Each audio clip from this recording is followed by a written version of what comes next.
प्यारे बच्चों, मैं चपला कुमारी पत्ती आपकी हिंदी शिक्षिका केंद्रीय विद्यालय से आज शुरू करते हैं पाठ हिमालय की बेटियां। इस निबंध के लेखक है नागार्जुन। नागार्जुन का जन्म सतलखा गांव, जिला मधुबनी, बिहार में हुआ। इनका वास्तविक नाम बैद्यनाथ मिश्र था। मैथिली में ये यात्री के नाम से काव्य लिखते थे। बौद्ध धर्म में दीक्षा लेने के बाद उन्होंने नागार्जुन नाम ग्रहण कर लिया। इस निबंध में लेखक ने हिमालय से निकली हुई नदियों का वर्णन किया है। ये नदियां सागर तक जाती है। इस बीच कई रूप धारण करती है। लेखक अभी तक उन नदियों को दूर से देख रहा था। मैदानी इलाकों में ये नदियां बड़ी गंभीर, शांत तथा अपने आप में खोई हुई सी लगती हैं। ये नदियां सभ्य महिला की तरह लग रही है। इनके प्रति लेखक बड़ा आदर और श्रद्धा है। इन नदियों की धारा में लेखक कई बार डुबकी लगाया करता था, जैसे कोई बच्चा अपनी माँ, दादी, मौसी या मामी की गोद में खेला करता है। लेकिन इस बार लेखक हिमालय की यात्रा पर गया तो इन नदियों का अलग ही रूप देखकर हैरान हो गया।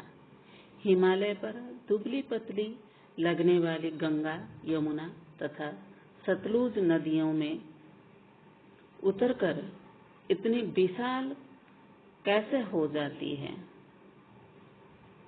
मैदानों में ये बहुत विशाल हो जाती है। इनके व्यवहार की चंचलता तथा खुशी मैदानों में क्यों नहीं दिखाई देता। हिमालय की गोद में खेलती अटके लिया करती इन बेटियों की बाल लीला देखकर लेखक को आश्चर्य होता है। हिमालय से निकली नदियां हिमालय की बेटियां हैं। लेखक सोच रहे हैं कि अपने महान पिता का विराट प्रेम पाकर भी ये नदियां क्यों अतृप्त यानी संतुष्ट नहीं हैं। ये किससे मिलने के लिए बेचैन होकर भागी जा रही हैं। बर्फहीन पहाड़ियां, हरी भरी घाटियां और गहरी गुफाएं जहां ये खेलती है, छोड़कर आगे बढ़ जाती है। आगे जाकर ये मैदानी जंगलों में पहुंचती है।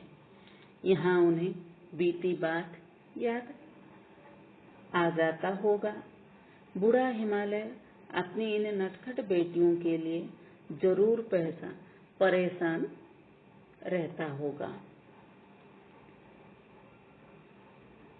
लेकिन हम उसकी बड़ी बड़ी चोटियों से पूछें तो सिवाय मौन के और कोई उत्तर नहीं मिलेगा।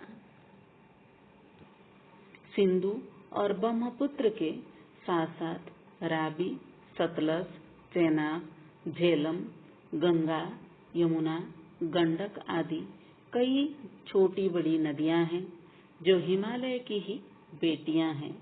वास्तव में ये नदियां हिमालय के पिघले हुए हृदय की बूंद जो इकट्ठा होकर समुद्र की ओर प्रवाहित होती रहती है। वह समुद्र सचमुच बड़ा सौभाग्यशाली है जिसने हिमालय की बेटियों को अपनाया है। मैदान की इन नदियों को देखकर कोई नहीं कह पाएगा हिमालय की गोद में बच्चियां बनकर यह कैसे खेला करती थी। जैसे गंगा नंग धड़ंग छोटी बालिकाएं अपनी माँ बाप की गोद में खेलती है। नदियों का ये बड़ा ही सुंदर रूप है। लेखक हिमालय को ससुर और समुद्र को उसका दामाद कह रहा है। कालिदास ने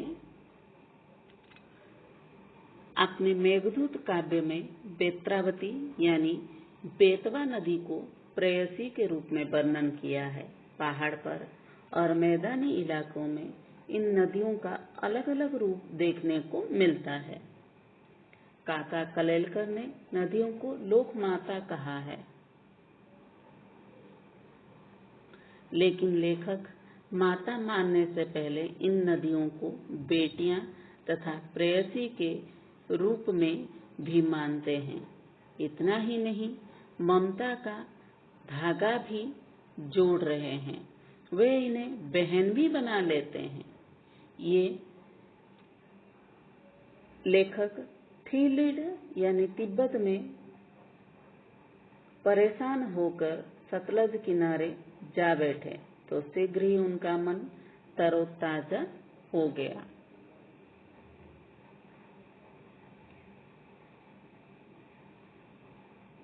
लेखक वहीं बैठकर सतलज बहन पर कविता लिख गुनगुनाने लगे और बहुत खुश भी हो गए।